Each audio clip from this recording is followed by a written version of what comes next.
Buenos días. Ánimo. Ánimo. El día de hoy vamos a informar al pueblo de México sobre las medidas que se están llevando a cabo para enfrentar el coronavirus con el propósito de que todos los mexicanos estemos informados y con esta información actuemos con prudencia, sin desesperarnos, sin apanicarnos, con la firme convicción de que tenemos muchas fortalezas. El pueblo de México está hecho para resistir adversidades y para salir adelante.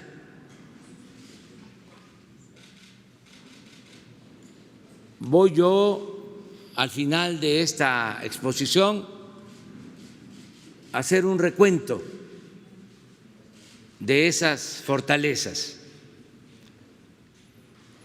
que nos permiten actuar con responsabilidad y al mismo tiempo con seguridad, sin caer en la ingobernabilidad, sin que se nos salga de control ni este ni ningún problema que enfrentemos. Hay un pueblo fuerte, consciente, organizado, y hay un gobierno con autoridad moral, con autoridad política y que actúa de manera eficiente. Desde el principio, que repito, fuimos los primeros en el mundo en atender todos los días este riesgo a la salud pública, informando desde hace 3 meses, desde antes de las fases más difíciles, complicadas, decidimos que íbamos a guiarnos por la opinión, las recomendaciones de los técnicos, de los especialistas, de los médicos, de los científicos de la salud, que ahora nos acompañan. No se ha actuado de manera apresurada, no hemos hecho caso a conjeturas, se ha actuado con profesionalismo, se ha hecho a un lado la politiquería. Hemos enfrentado también a nuestros adversarios que buscan siempre dañarnos, aunque en ese propósito se dañe al pueblo. Hemos podido enfrentar el amarillismo de algunos medios de comunicación, la difusión de mentiras para atemorizar, noticias falsas, y no han hecho mella, porque existe comunicación, hay mensajes de ida y vuelta entre pueblo y gobierno, no estamos separados del pueblo. Encabezo un gobierno del pueblo, para el pueblo y con el pueblo, no hay divorcio, por eso somos fuertes. Vamos a presentarles lo que significa esta nueva etapa para enfrentar el coronavirus. Vamos a escuchar primero al doctor Hugo López-Gatell, que ha sido el encargado de la conducción de este plan. Luego vamos a escuchar al almirante Rafael Ojeda Durán, secretario de Marina, y al general secretario Luis Crescencio Sandoval González, porque además del plan de atención médica a enfermos en el sector salud, va a actuar tanto la Secretaría de Marina como la Secretaría de la Defensa, con el Plan Marina y con el Plan DN3. También va a hacer uso de la palabra el secretario de Hacienda, Arturo Herrera Gutiérrez, para informarles sobre la disponibilidad de recursos, el financiamiento de este plan de salud. Y al final, como les mencionaba, voy a tomar de nuevo la palabra. Entonces, comenzamos con el doctor Hugo López-Gatell.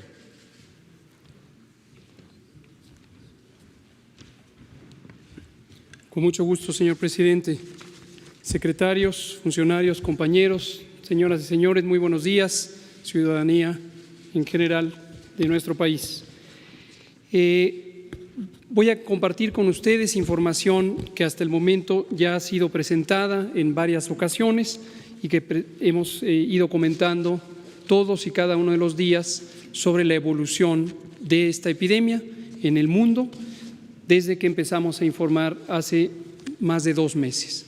También voy a detallar la situación actual en México hasta el corte más reciente de información para posteriormente centrarme en las características principales que vivimos en este momento, el enorme momento de oportunidad y la preparación para las siguientes fases. Empiezo primero presentándoles, como en algún momento se solicitó, al equipo de científicos y científicas que han estado involucrados en el proceso de reflexión técnica. No puedo, por razones de tiempo, detallar a cada una de ellas, pero como se puede ilustrar, al frente de nuestro secretario de Salud, el doctor Jorge Carlos Alcocer Varela, hemos estado trabajando distintos procesos de reflexión, de planeación, de evaluación, de preparación para finalmente entrar en la respuesta que formalmente dimos por iniciada el 27 de febrero de 2020, cuando detectamos el primer caso. Cuando llegamos a ese punto nos encontrábamos cómodamente preparados por un proceso que había iniciado desde el 3 de enero y que se había disparado porque el 31 de diciembre de 2019 nuestros sistemas de monitoreo y alertamiento temprano nos habían permitido identificar la ocurrencia de un pequeño brote de 44 casos de neumonía en Wuhan, China. En las distintas fases de preparación, este grupo científico conformado por médicas, médicos, especialistas en infectología, en virología, en inmunología, como el propio secretario de Salud, en epidemiología, tanto de enfermedades infecciosas como de enfermedades crónicas y epidemiología ambiental, en promoción de la salud, en salud mental y otros campos del conocimiento médico, nos permitieron no solamente la identificación de retos, sino la evaluación crítica en todo momento de cuáles son los elementos que estaban presentes y los que podían hacer falta en el plan de preparación. Como consecuencia de ello, pudimos construir un repertorio muy amplio de documentos guía, de lineamientos técnicos que se sintetizan o convergen en 3 documentos fundamentales: el lineamiento de vigilancia epidemiológica y diagnóstico por laboratorio, que ha tenido ya 5 revisiones de acuerdo al proceso de evolución de esta epidemia; el lineamiento de atención médica para todos los niveles de atención y la guía de los procesos de control de infecciones, que aplica no solamente para el ámbito concreto de salud, sino para todos los espacios públicos y privados que pueden existir en el país. A partir de ello, este grupo se vinculó también con las múltiples instituciones fuera del sector salud que nos permitieron una visión amplia, con un horizonte de mediano plazo para la preparación y un horizonte de mediano y largo plazo para la recuperación en las distintas consecuencias que esta epidemia puede tener. Esto ha sido el proceso de construcción del aprovechamiento de las capacidades institucionales que México tiene y ha construido en varios años, pero también de la disposición de trabajar unidos y muy coordinados en todo el gobierno, con todos los órdenes de gobierno y con toda la sociedad. Hemos tenido innumerables encuentros y acuerdos, no solamente en el interior del gobierno y con los gobiernos estatales y los municipales, sino también involucrando a actores privados y sociales que han sido partícipes de este proceso de preparación. Esto involucra la continuidad de operaciones, la respuesta hospitalaria, el diagnóstico por laboratorio y varios otros elementos que sería muy largo de detallar. La siguiente. En el mapa global que presentamos todos los días y que elabora la Organización Mundial de la Salud con la información que proviene de los países, tanto de sus gobiernos como la constatación por fuentes indirectas de acuerdo a lo dispuesto por el Reglamento Sanitario Internacional, podemos ver o hemos podido ver la propagación de este virus, y esto fue lo que justificó que tempranamente la Organización Mundial de la Salud declarara esta como una emergencia de salud pública de interés internacional y posteriormente anunciara el carácter de pandemia, que no tiene otro significado técnico más que la propagación por una extensa porción del mundo. Actualmente prácticamente todos los estados nacionales tienen al menos un caso y hay zonas donde destacadamente existe la mayor transmisión. En su momento, en las primeras semanas, en enero y hasta la mitad de febrero, la región asiática, específicamente China y el sureste asiático, fueron el motor de la propagación. Posteriormente, la zona europea ha sido y lo es todavía el motor principal de la propagación, pero en los últimos 3 a 4 días, la región de América es también ya un motor importante de propagación. A partir de ayer, la Organización Mundial de la Salud reconoció lo que nosotros hemos estado anunciando, por lo menos en los últimos 8 días, que es la existencia de transmisión comunitaria en México. Eso lo hemos explicado, para nosotros es la primera generación de transmisión que nos permite ver que los contagios de personas que provienen de otras partes del mundo pueden propagarse al interior del país, y al conservar la trazabilidad de estos casos, seguimos utilizando, como lo hemos hecho desde el inicio, la estrategia de contención centrada en las personas. Esta estrategia de contención nos ha permitido prolongar el tiempo antes de que pasáramos a la fase 2 y ha sido útil durante esa fase. Continuará durante algunas semanas en la medida en que tengamos la capacidad de identificar a los casos, podremos ponerlos en aislamiento, estudiar a sus contactos y seguir con ese mecanismo. Sin embargo, como comentaré en los próximos pocos minutos, ha llegado el momento donde podemos tener una mayor contribución con estrategias colectivas, estrategias masivas, que corresponden al capítulo técnico de mitigación comunitaria y nos van a permitir ser aún más eficientes en reducir la velocidad de propagación, contribuyendo al esfuerzo inicial centrado particularmente en la contención.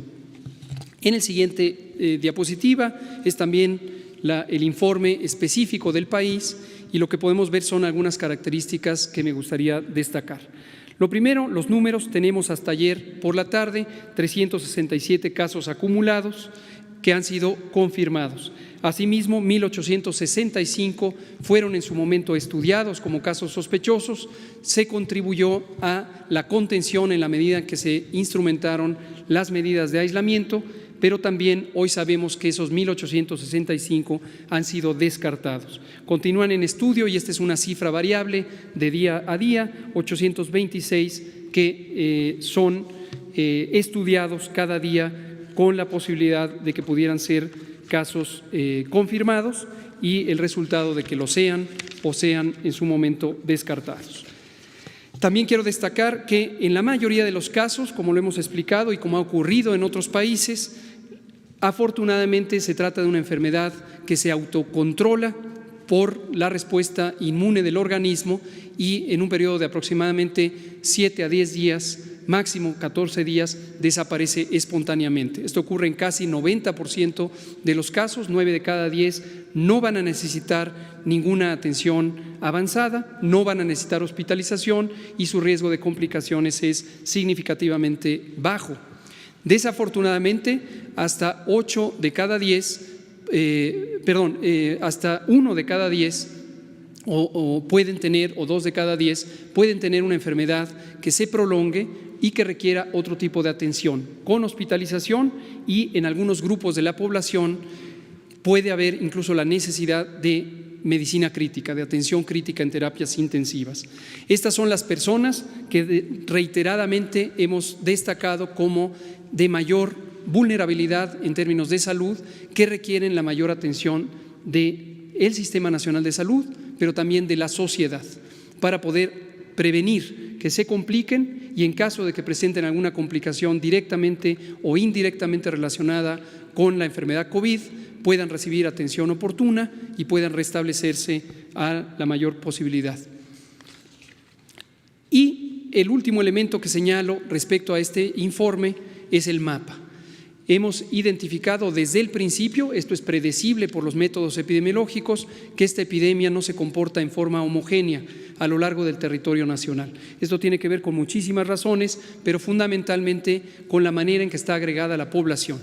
En la región metropolitana del Valle de México tenemos la mayor concentración de población, y esperablemente vamos a tener no solamente la mayor número de casos, sino la mayor velocidad de propagación, seguida de las otras zonas urbanas y periurbanas en la región de Guadalajara, en la región de Monterrey y también en las zonas turísticas donde ingresó el virus en Quintana Roo.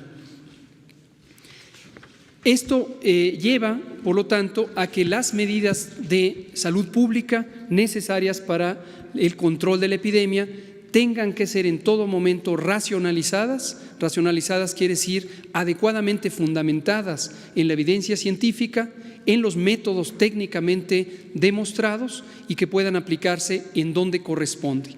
Hemos destacado, y los acaba de señalar el presidente, que las medidas que no se amparan en ciencia empiezan a generar preocupación, caos y corren el riesgo de afectar no solamente la posibilidad de controlar efectivamente la epidemia, sino aspectos fundamentales de la sociedad, de la economía pública y también incluso de los derechos humanos. La restricción de movilidad puede ser una medida de salud pública, pero no debe utilizarse como una primera herramienta. Esta es una herramienta extrema que se reserva a las situaciones hipotéticas de que se perdiera la capacidad de control. Lejos estamos de ello, hemos podido seguir esta epidemia en cada una de sus fases y esto nos ha permitido trazar horizontes claros que nos han permitido que con una antelación de varias semanas podamos poner en práctica los recursos, las herramientas, el personal y los métodos necesarios para la contención y la mitigación. Declaro y reitero, las medidas extremas son parte del repertorio de salud pública, pero lejos estamos de necesitar medidas que vulneren la vida pública o que afecten a las garantías individuales. En la siguiente diapositiva quiero destacar dos elementos y estos los quiero destacar con un sentido de confianza y de optimismo en la enorme oportunidad que México ha tenido por no ser el país de origen de esta epidemia. Como todos sabemos, esta epidemia empezó con el año en la región asiática, específicamente en China, y como era esperable, se propagó a varios otros países. El aprendizaje científico, técnico que ha podido tener México por la experiencia vivida y la extensa documentación científica sobre el comportamiento de este virus en el resto del mundo nos da una ventaja respecto a otros territorios. Y la ventaja es poder programar adecuadamente el momento de cambio de las distintas fases y de las medidas de salud pública. Lo que vemos en la diapositiva es una característica que señalamos recientemente, que es la distribución de casos de acuerdo a su origen. Tenemos que 80% de los casos han venido del exterior, ya sea por connacionales que viajaron o por ciudadanos de otras nacionalidades que llegaron a México. Sin embargo, hasta casi el 20% son casos que derivan de este proceso de importación y son los contagios directos por personas que viajaron hacia personas que no han viajado. Y lo que tenemos como una señal muy temprana es la existencia de casos en donde no existe un antecedente de contacto ni con personas que viajaron y se infectaron, ni con alguien en el territorio nacional. Aunque apenas es el 1%, 5 casos, lo consideramos una señal temprana que debe ser tomada en cuenta porque esto precisamente es el elemento clave que empieza a distinguir la fase 1 de la fase 2. Esta característica, no el número de casos, esta característica, la pérdida de trazabilidad de los contagios. Y este dato, este elemento es crucial porque define también donde se empieza a agotar la utilidad de las medidas de contención centradas en los casos y la necesidad de anticipar las medidas poblacionales de mitigación. Ahora, en la siguiente diapositiva, y esto me gustaría también que lo tengan muy en cuenta, por eso lo hemos querido explicar cuando solamente era un elemento teórico, un elemento de proyección científica, a cuando empezó a ser un elemento de datos reales. En la gráfica lo que se muestran son curvas epidémicas de algunos de los países que al momento han sido más afectados: España, Italia, Francia, Alemania y Estados Unidos de América. Lo que vemos en todos esos países es lo que se puede esperar de una epidemia de rápida propagación. Es decir, durante un periodo que aproximadamente es de 30 días en promedio, tenemos una transmisión francamente lenta.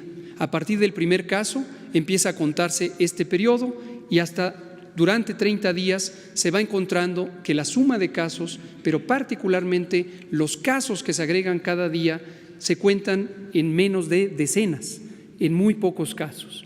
hasta que se llega a un punto que técnicamente le llamamos punto de inflexión, pero que gráficamente, visualmente, todas y todos lo podemos identificar como este punto en donde se dobla la curva epidémica. La curva epidémica es la representación de los casos diarios que se pueden documentar.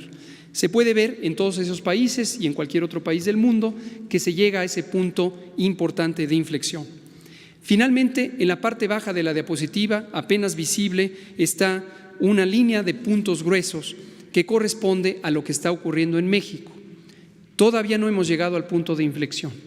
Todavía no hemos llegado al punto en donde cambiamos de una propagación lenta a una propagación muy, muy acelerada. Y esta es la oportunidad de México. La oportunidad de México es haber actuado oportunamente en reconocer que esto podía darse y haber planeado el momento correcto de la implantación de las medidas comunitarias. El momento es este y, por lo tanto, queremos declarar formalmente el inicio de la fase 2.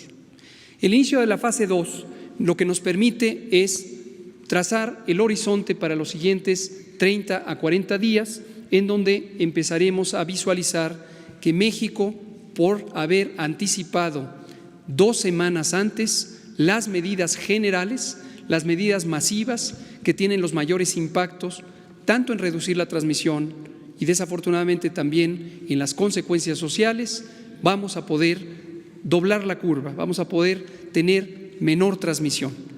Quiero ser muy claro, seguiremos teniendo transmisión. La expectativa no es terminar con la epidemia de un momento a otro. También quiero ser claro que el éxito en la reducción de la transmisión, en vez de llevarnos a una epidemia corta, nos va a llevar a una epidemia más larga. Pero esto es importante, porque lo que nos lleva es a administrar el riesgo.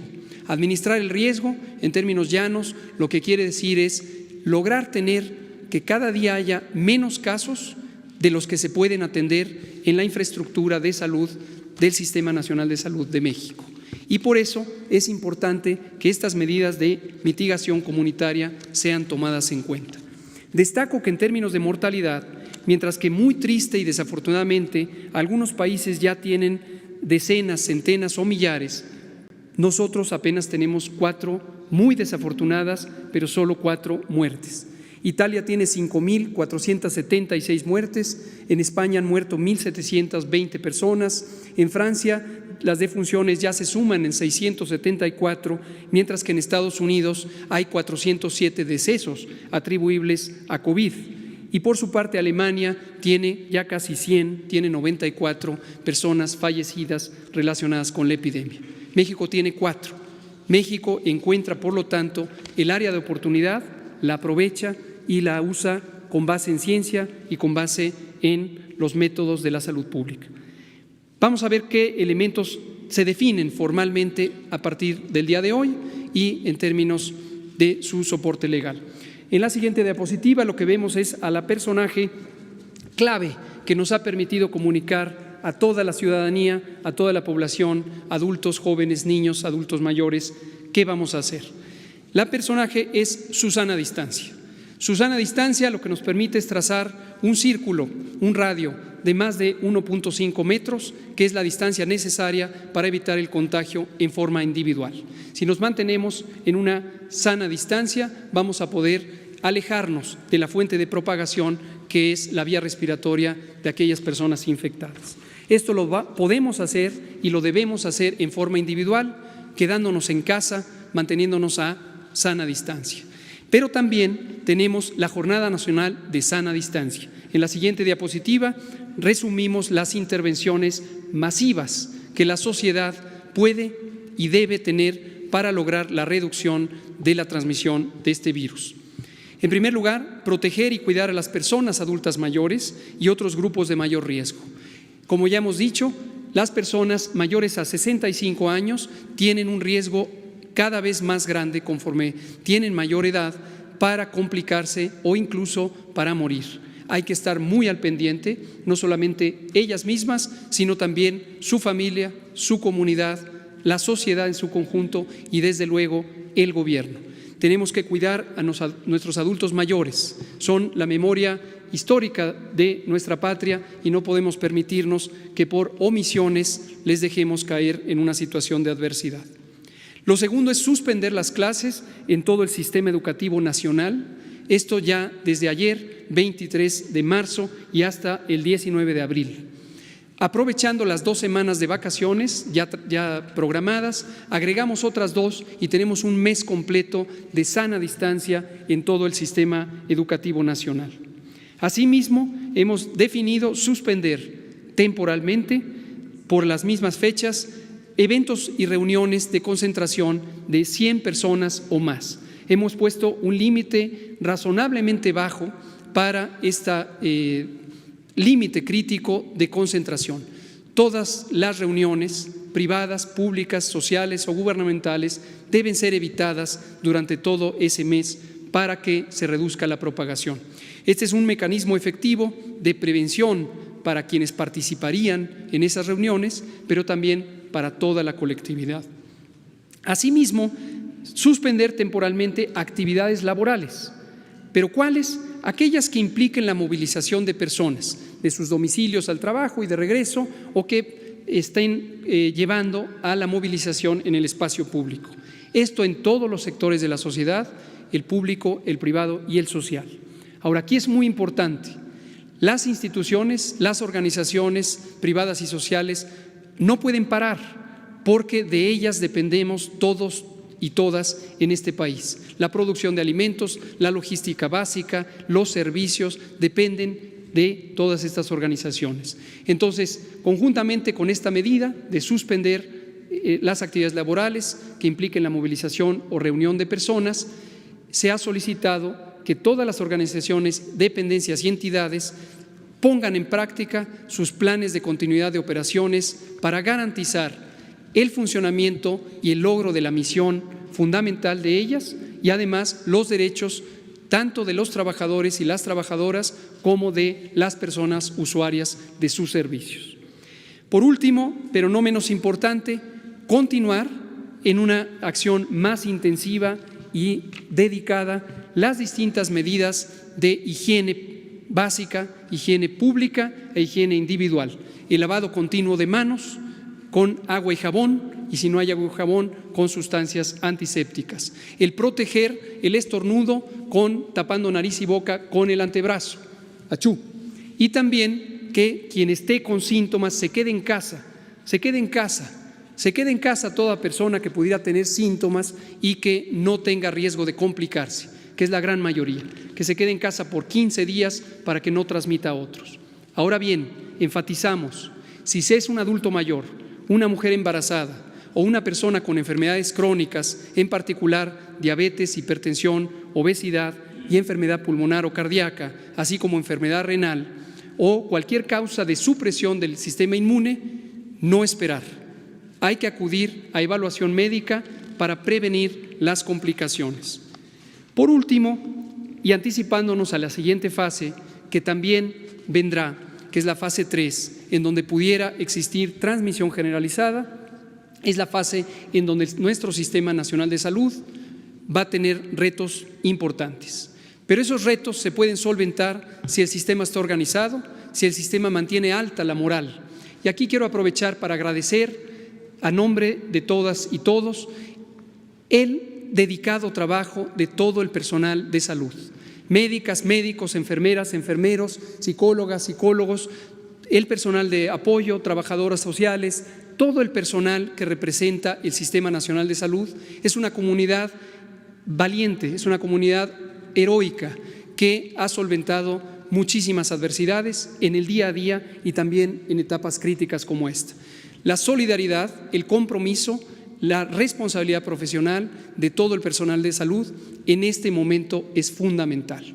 No podemos entrar en ninguna clase de discordia o en alguna clase de distanciamiento emocional y distanciamiento de comunicación. Todo el Sistema Nacional de Salud tiene que estar presto y atento para responder a este reto. ¿Cuánto tenemos en infraestructura? Tenemos lo que se ve en esta diapositiva, tenemos una capacidad sólida, tenemos una capacidad amplia, organizándonos de una manera solidaria y generosa entre todas las instituciones del sector salud, las dependencias civiles y militares, podemos tener una capacidad suficiente.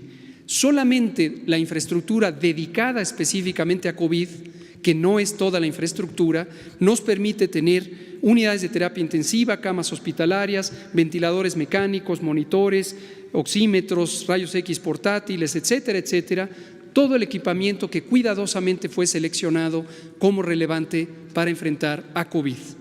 Esta es solo la capacidad básica instalada, apropiadamente puesta al servicio de la respuesta a esta epidemia.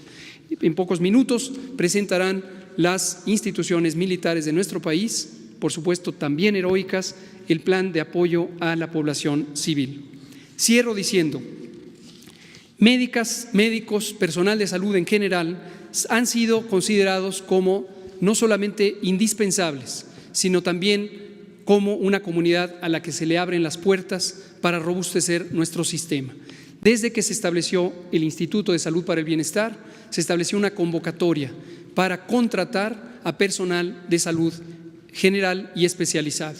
Hoy reiteramos que la convocatoria sigue abierta. Ya de los 43,000 personas contempladas por contratar, ya hemos completado más de 1,200 personas. Sin embargo, en este momento necesitamos acelerar el proceso de reclutamiento, por lo que invitamos a personal de salud de las distintas especialidades señaladas en la imagen a que atienda la convocatoria y se comprometa con el futuro de este país, siendo una persona que ayude a enfrentar la epidemia. La convocatoria está abierta, los datos son disponibles. Termino diciendo, la unidad de propósito, la unidad nacional en términos de la respuesta de un problema complejo nos va a robustecer, no solamente para lograr solventarlo, sino para encontrar que las mejores capacidades del país están en su gente, están en su corazón, están en su cerebro, están en todos nosotros. Por ahora nos distanciamos, por ahora establecemos una sana distancia, pero es física, no es moral, no es emocional y no es, por supuesto, en la solidaridad del pueblo. Gracias, presidente. Con permiso, señor presidente. Muy buenos días. A continuación, les voy a presentar el Plan Marina para apoyo al tema del COVID-19. La que sigue, por favor. Estas son las diferentes dependencias que cuenta la Secretaría de Marina en los puertos para apoyar esta contingencia. Son 2 casos en los que la Secretaría de Marina va a intervenir en casos graves me refiero a que estén hospitalizados en terapia intensiva, y los otros casos son centros de aislamiento voluntarios. Desde luego que tenemos en Ensenada, en La Paz, etcétera, en otros puertos, pero no tienen la capacidad para dar ese servicio. Estos son los puertos que sí tienen la capacidad. Las estrellas nos indican los lugares donde pueden ser atendidos en casos graves. En total tenemos 79. Y para centros de aislamiento, 4,043. En el interior de aquí de la República, aquí en donde estamos, estos son los diferentes establecimientos. Los vamos a boletinar ya con la dirección establecida para que se sepan. La que sigue, por favor. Esto es lo mismo, nada más que aquí ya los desglosamos en el Golfo y Mar Caribe, en el centro del país y en el Pacífico. Igualmente aquí los casos donde van a estar por aislamiento voluntario son en estos lugares, en el Golfo y Mar Caribe, centro y Pacífico. La que sigue, por favor.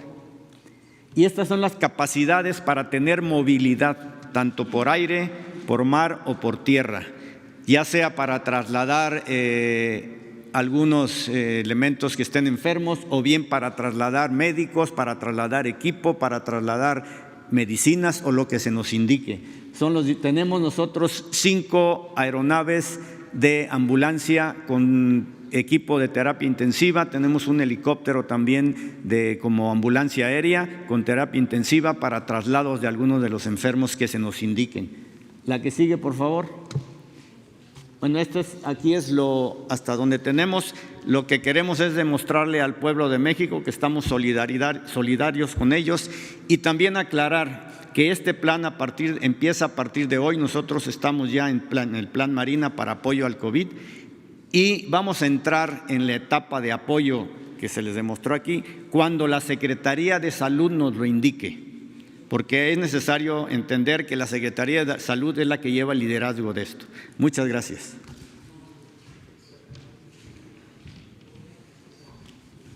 Con permiso, señor presidente. Por favor, la lámina.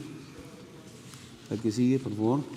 Bien, en base a lo que el subsecretario Gatell explicaba de la infraestructura de salud que ya se cuenta y que está poniéndose en acción, el plan DN3 tiene como objetivo complementar todas las capacidades del Sistema Nacional de Salud en todo el territorio nacional, empleando los recursos humanos y materiales que tenemos disponibles en la Secretaría de la Defensa Nacional. Este concepto operativo del plan, que también, como ya lo citó el almirante Ojeda, ya estamos en el plan, en su primera fase, como ustedes pueden ver. La que sigue, por favor. Tenemos dentro del plan 3 fases: la fase preventiva, la de auxilio y la de recuperación. Ya estamos en la fase preventiva, es decir, activamos el plan a nivel nacional, estamos en la coordinación con todas las autoridades estatales y municipales, en coordinación con las autoridades de salud, en el censo de capacidades que tenemos en instalaciones hospitalarias, lo que tenemos para transportar medicamentos, las necesidades que tenemos en medicamentos, en insumos para poder realizar la atención adecuada a toda la población. El personal, el censo del personal médico y de enfermería y de todo el recurso humano del ámbito de la salud que tenemos disponible. También estamos en esta fase identificando la necesidad de contratación de personal médico y enfermería para poder incrementar las capacidades del plan en el escalamiento que se requiera en algún momento, y si es que se va a necesitar. La distribución de equipo y medicamento especializado, la implementación de un sistema logístico para la distribución y concentración de insumos de todo tipo en el área médica o en el área también de alimentación. La preparación de nuestras instalaciones hospitalarias para este plan, y la determinación, ubicación e instalación de hospitales provisionales. En la fase de auxilio, pues vamos a activar y emplear todas las instalaciones hospitalarias militares, las unidades operativas que hayamos adaptado como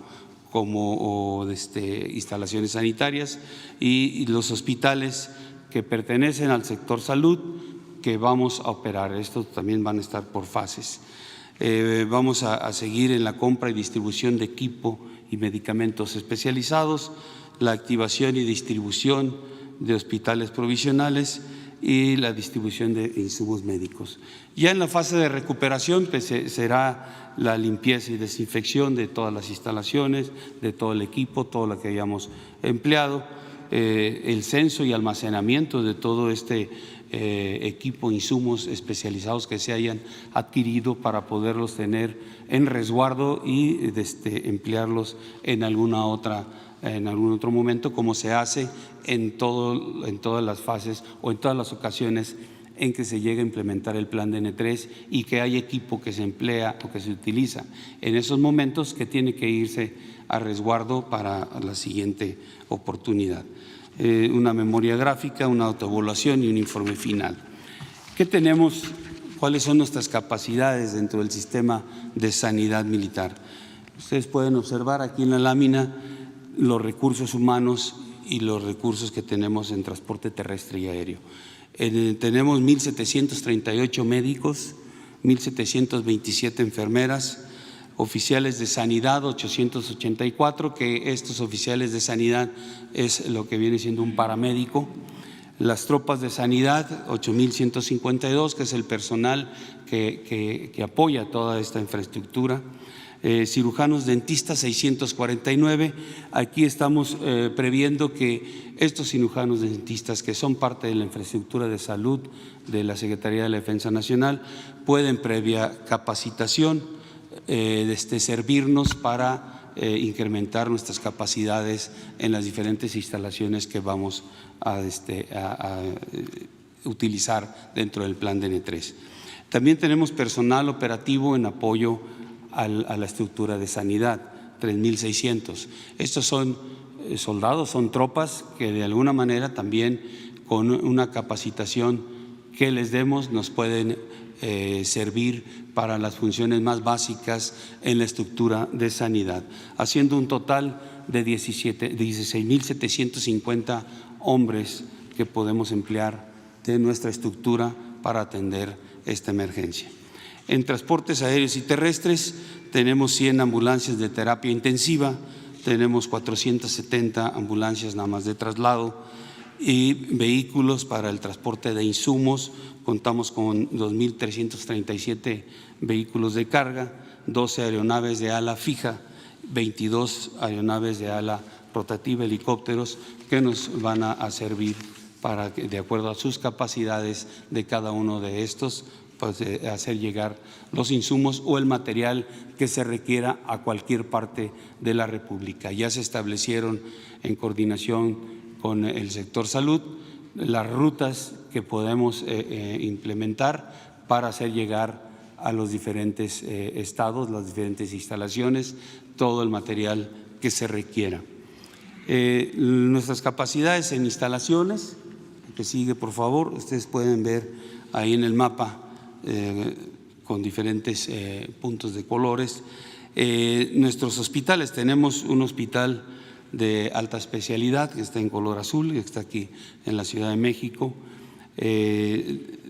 Son 5 hospitales, aquí están las especialidades, las pueden observar: el Hospital Central Militar, el Hospital Militar de Especialidades de la Mujer y Neonatología, la Unidad de Especialidades Médicas, la Unidad de Especialidades Odontológicas, que puede ser también adaptada, como ya lo mencioné, en relación al personal, el Centro de Rehabilitación Infantil.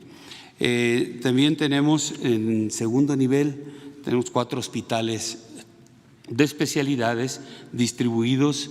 Ahí en el mapa ustedes pueden ver en Yucatán, en Jalisco, en Nuevo León y en Sinaloa, son nuestros 4 hospitales. También hospitales de región que están también distribuidos en los diferentes estados. Aquí casi en todos o dentro de nuestra delimitación territorial tenemos 12 regiones militares que abarcan varios estados, de 2 o 3 estados, y ahí es donde están ubicados estos hospitales para atender regionalmente alguna necesidad, y estos están considerados dentro de esta aplicación del plan DN3. Y también 19 hospitales de zona de segundo nivel que están ubicados con puntos rojos ahí en el mapa, haciendo un total de 36 hospitales de este segundo nivel. De primer nivel tenemos 262 pelotones de sanidad.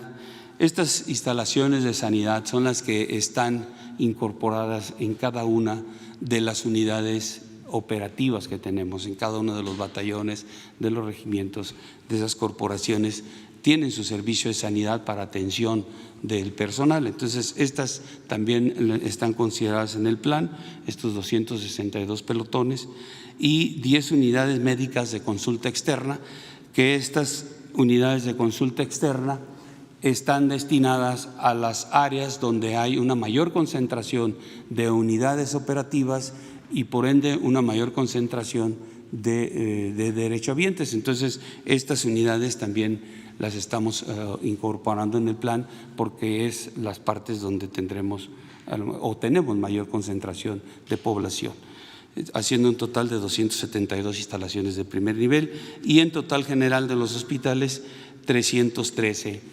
instalaciones sanitarias para la aplicación del plan. Las capacidades de hospitalización, 2.523 camas censadas, 50 camas de terapia intensiva y 23 cuartos para aislamiento. Esto es en nuestros hospitales. También tenemos, adelante por favor, tenemos también o consideramos dentro del esquema de apoyo para el plan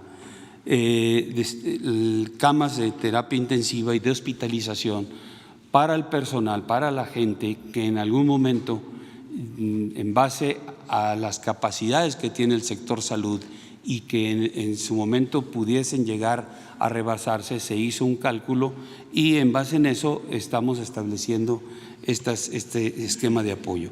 Nuestros 15 hospitales militares de zona y 37 unidades operativas que vamos a condicionar para que den terapia intensiva. En cada una de estas 52 instalaciones tendremos 20 camas con ventiladores, haciendo un total de 1.040. También de los hospitales de la Secretaría de Salud, de los 10 que ya tenemos identificados, también ahí se establecerán 30 camas con ventiladores, haciendo un total de 300, y 50 camas para hospitalización nada más, haciendo un total de 500. Tenemos otros 17 hospitales del sector salud que ya estamos revisando. El día de hoy ya iniciará la revisión para también incorporarlos al plan DN3 para poderlos operar e incrementar las capacidades tanto de terapia intensiva como de hospitalización. Adicionalmente, de estas unidades operativas vamos a condicionar 41 para hospitalización con 30 camas cada una, que ahí tenemos el total 1.230, y el total general de camas, tanto de terapia intensiva y de hospitalización, serán 3.070 camas. Hicimos una proyección en cuanto a cómo podríamos emplear estas capacidades que determinamos en las instalaciones, y estamos estableciendo que para terapia intensiva, considerando el tiempo que nos ha mencionado el sector salud, que son más o menos en 30 días podría salir una persona de esto, de presentar la enfermedad. Bueno, estamos dividiendo esos 30 días o tomando como referencia para hacer 4 fases de atención, y entonces estaríamos teniendo una capacidad de 1.300 personas infectadas con la enfermedad. Y en hospitalización hicimos lo mismo, considerando 15 días que pudiera salir de su proceso, y también aproximadamente 1.700 personas en 5 fases. La que sigue, por favor. Aquí son necesidades de la Secretaría de la Defensa para hacer operativa la infraestructura. A pesar de que tenemos una cantidad importante de recursos, ya se los cité, más de 16.750 hombres, necesitamos estos 3.694 personas más, especialistas de la salud, para poder atender todo lo que vamos a escalar de nuestras instalaciones. Ahí tenemos médicos cirujanos, enfermeras y personal que se dedique a la limpieza de estas instalaciones. Entonces, es una gran cantidad que ya empezamos a hacer difusión para contratación de todo este personal que nos apoyará en la aplicación del plan DN3. Finalmente, un resumen de lo que sería la aplicación del plan DN3. Ahí tenemos en personal militar con el que ya contamos, con el que existe, el personal profesional de la salud por contratar, haciendo un total para la aplicación del plan de 20.444 hombres.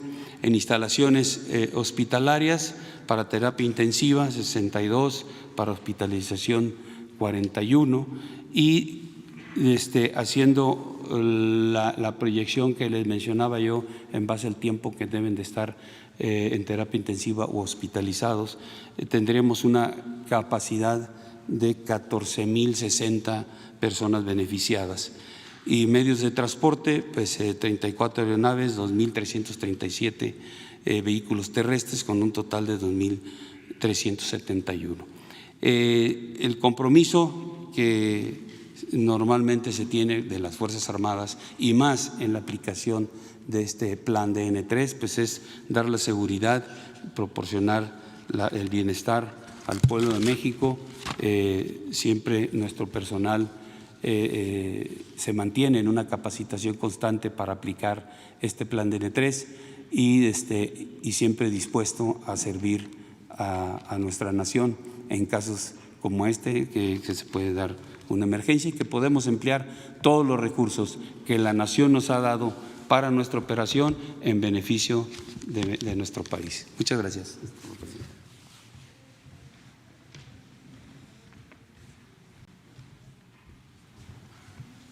Presidente. Buenos días. Voy a hacer algunos comentarios muy breves sobre la disponibilidad de recursos presupuestarios y financieros para este programa. Voy a iniciar justo por los apoyos adicionales que se van a recibir tanto la Secretaría de Marina como la Secretaría de Defensa Nacional para los planes DN3 y el Plan Marina. Como acaba de mencionar el general secretario, el general Sandoval, había ya recursos en las secretarías, pero se quieren recursos incrementales. En total dotamos ya desde el día de ayer de 4.500 millones de pesos adicionales, alrededor de 4.000 millones de pesos que fueron a la Secretaría de la Defensa Nacional y cerca de 500 millones de pesos a la Secretaría de Marina. Quiero ahora referirme a los recursos con los que se ha venido fondeando los programas de salud en los estados. A la fecha, a través del INSABI, hemos transferido cerca de 15.300 millones de pesos a los estados para el periodo enero-marzo. Dada la coyuntura, vamos a adelantar los recursos que correspondían a abril-junio. Así es que en los próximos días vamos a hacer una transferencia de 10.000 millones de pesos adicionales para finales de este mes. En esta misma semana se habrán transferido a los estados una totalidad de 25.000 millones de pesos. Eso sin contar alrededor de 4.500 millones de pesos que el propio INSABI está destinando para la compra de medicinas y suministros médicos. Finalmente, quiero, para poner en contexto estas cifras, hacer referencia a los recursos presupuestarios y financieros con los que cuenta el Estado mexicano en materia de salud. La Secretaría de Salud para el ejercicio fiscal 2020 cuenta con 128.8 millones de pesos, de los cuales a la fecha ha ejercido 25.6 millones de pesos, es decir, un avance del 20%. Obviamente estamos esperando que la utilización de estos recursos se va a ir incrementando. Para finales de este mes, con relación a las transferencias que ya había señalado, se espera que esté alrededor del 29%. El Instituto Mexicano del Seguro Social cuenta con un presupuesto aprobado para este ejercicio fiscal de 825.000 millones de pesos y el ISSSTE de 349.4 millones de pesos. Finalmente, se hizo en el transitorio de la Ley General de Salud, se incorporó ese transitorio para que los 40.000 millones de pesos del Fondo de Salud para el Bienestar pudieran destinarse a fines como esos. El INSABI los tiene ya a su disposición. Este fondo tiene la suficiente flexibilidad para permitir reaccionar en emergencias como estas. Muchísimas gracias.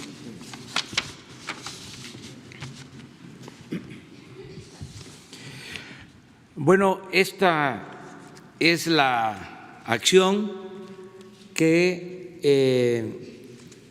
se va a llevar a cabo a partir de hoy con el propósito de reforzar lo que se ha venido haciendo. Yo quiero terminar esta conferencia con una reflexión. Primero,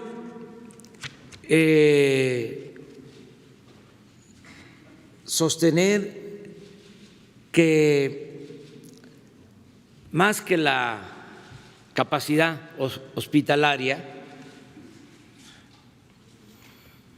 lo importante es que podamos curarnos y cuidarnos los mexicanos en nuestros hogares. Tenemos, y esta es una gran fortaleza,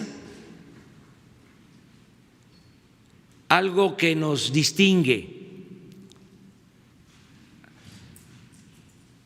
con relación a otros países del mundo. Nosotros tenemos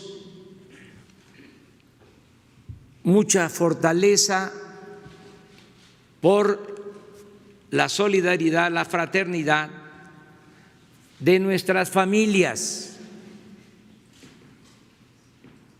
La familia en México es la institución de seguridad social más importante. Que no tengamos duda de eso. Lo tengo analizado, comprobado. A diferencia, con todo respeto, a otros países, nosotros vivimos en comunión y practicamos en nuestras familias la solidaridad, la fraternidad.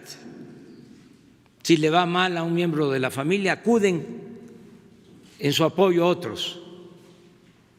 Eso nos ha protegido siempre. Repito, es una gran institución. Eso se va ahora a poner a prueba. Y hago un llamado para que cuidemos en nuestras familias a los adultos mayores. Ya lo hacemos, pero ahora debemos de aplicarnos más. Es un hecho, es conocido que sobre todo las hijas cuidan a los padres. Los hombres podemos ser más desprendidos, pero las hijas están siempre pendientes de sus madres, de sus padres.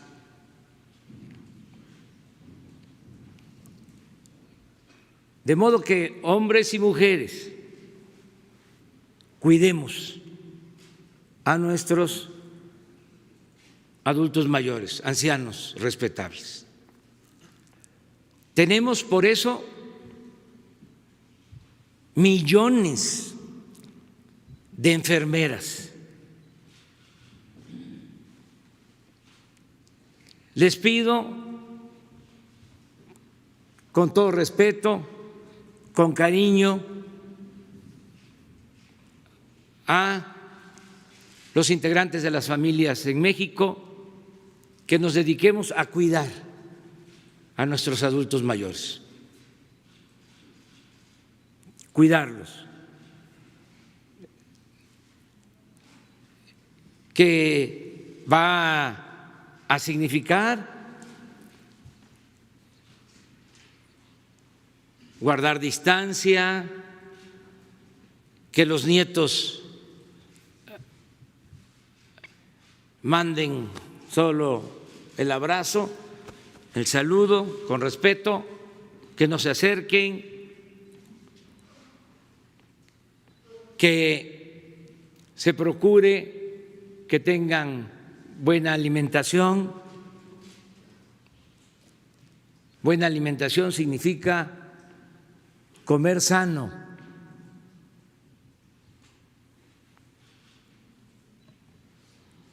No a productos chatarra, porque es adultos mayores y también a enfermos de diabetes, de hipertensión, de padecimientos renales, mujeres embarazadas.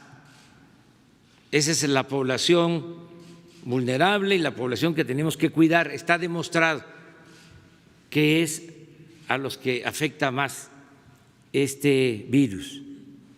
Entonces, cuidarlos, alimentación, bajarle a la sal, al azúcar, desde luego a el alcohol, nada de que se quita con tequila o con mezcal. Por lo pronto, abstenernos o bajarle el cigarro,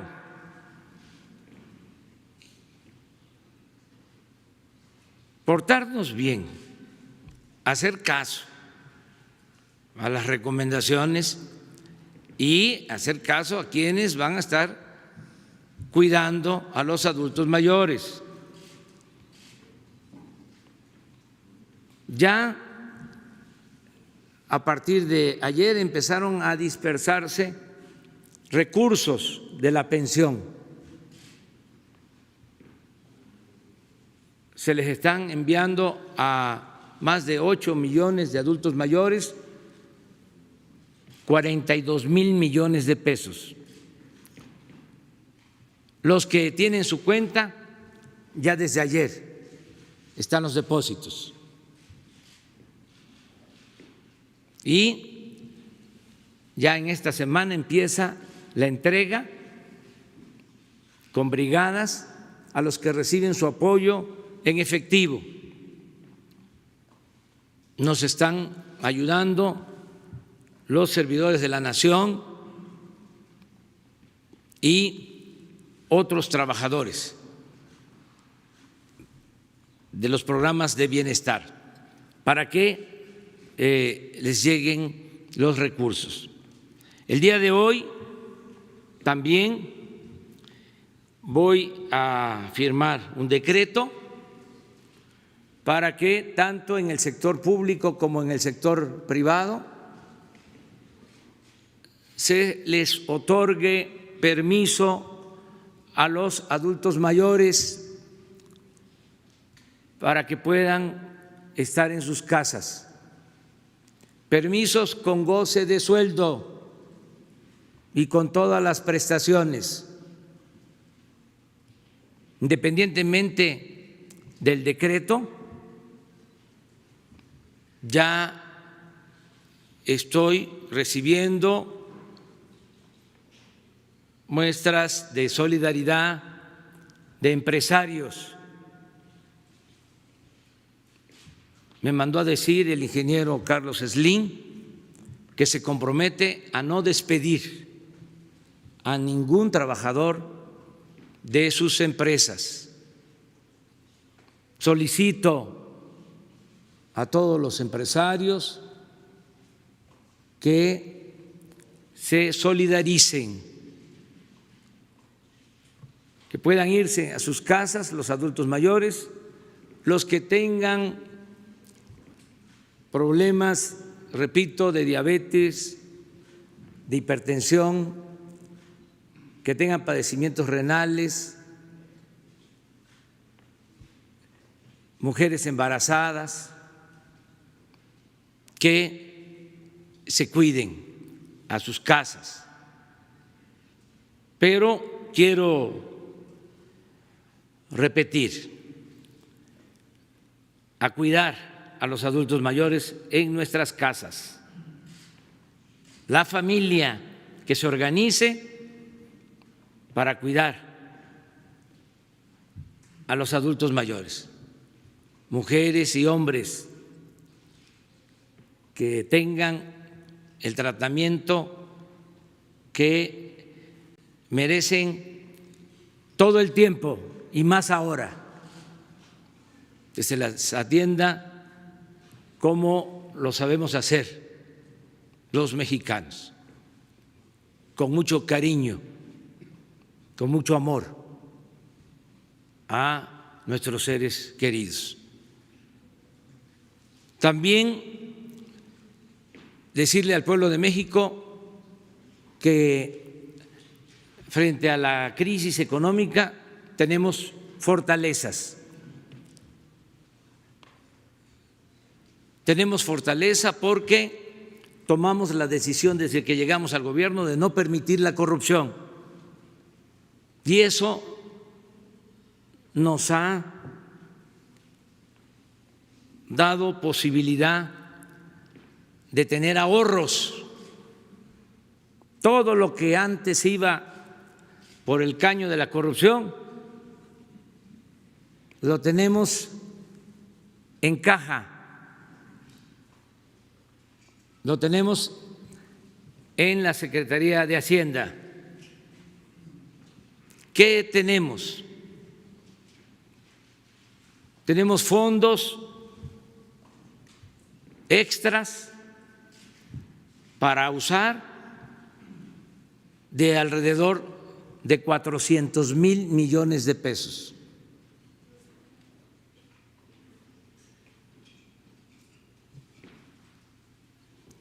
¿Por qué menciono esta cantidad?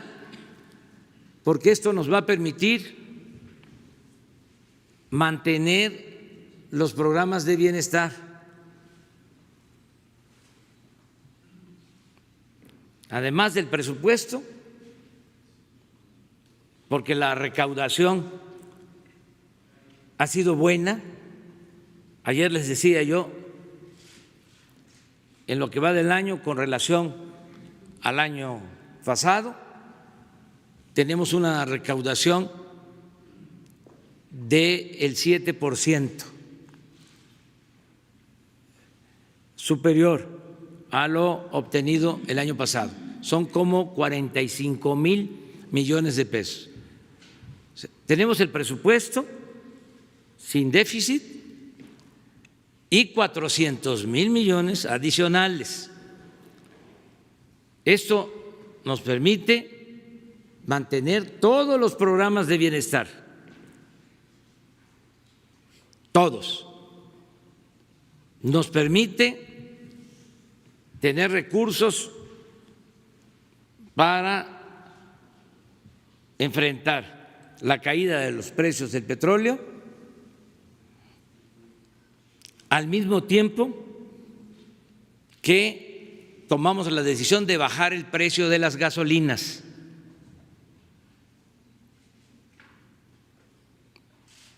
Aprovecho también para pedirle a los gasolineros, a los que tienen las concesiones, que no abusen, que la gasolina no puede costar más de 17 pesos por litro.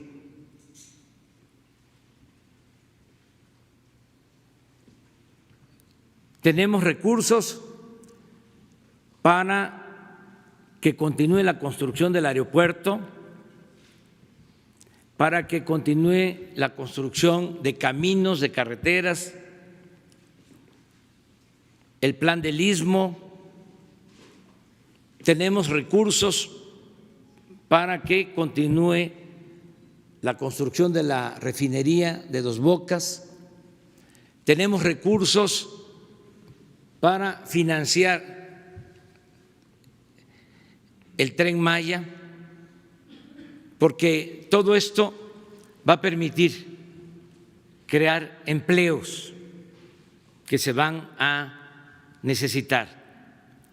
Ya va a venir una etapa de recuperación económica. Les adelanto que en su momento vamos a otorgar créditos sin intereses o con tasas muy bajas a 1 millón de pequeños negocios. Esto es para pequeño comercio, para fondas, taquerías, talleres, todo lo que va a resultar desgraciadamente afectado por la crisis económica. Pero tenemos que cuidar nuestra salud. Lo más importante de todo es la vida. Y eso es lo que se está protegiendo. Yo agradezco mucho a los médicos, enfermeras, especialistas, científicos del sector salud por su profesionalismo. Estamos preparados y agradezco el respaldo de las Fuerzas Armadas, porque esto debe también darnos tranquilidad. Tenemos infraestructura, tenemos centros de salud, hospitales, se están terminando hospitales en los últimos tiempos, a más tardar en un mes vamos a poder tener 17 hospitales más que se van a equipar para la emergencia. Vamos adelante, amigas, amigos. Yo voy a estar pendiente, como siempre, trabajando, conduciendo todo este plan, escuchando las recomendaciones de los técnicos, de los científicos, de los que saben, porque lo he dicho varias veces, no somos todólogos, sabelotodos. Me estoy apoyando y fue muy buena la decisión de dejar la conducción del plan de salud a los especialistas. De todas maneras, estoy pendiente, dedicado de tiempo completo, 16 horas diarias y no las 24, 16, porque estoy durmiendo bien. Dedico mi tiempo también a descansar y me mantengo muy bien físicamente, en salud y sobre todo en mis convicciones, en mi inquebrantable fe en la causa que estamos enarbolando y llevando a la práctica. Estoy fuerte, física y moralmente, y además seguros todos, y seguro el gobierno de que vamos a salir adelante por la fortaleza de nuestro pueblo. El pueblo de México es mucha pieza, está preparado para enfrentar cualquier adversidad. ¡Que viva México! ¡Que viva México! ¡Que viva México! ¡Que viva México!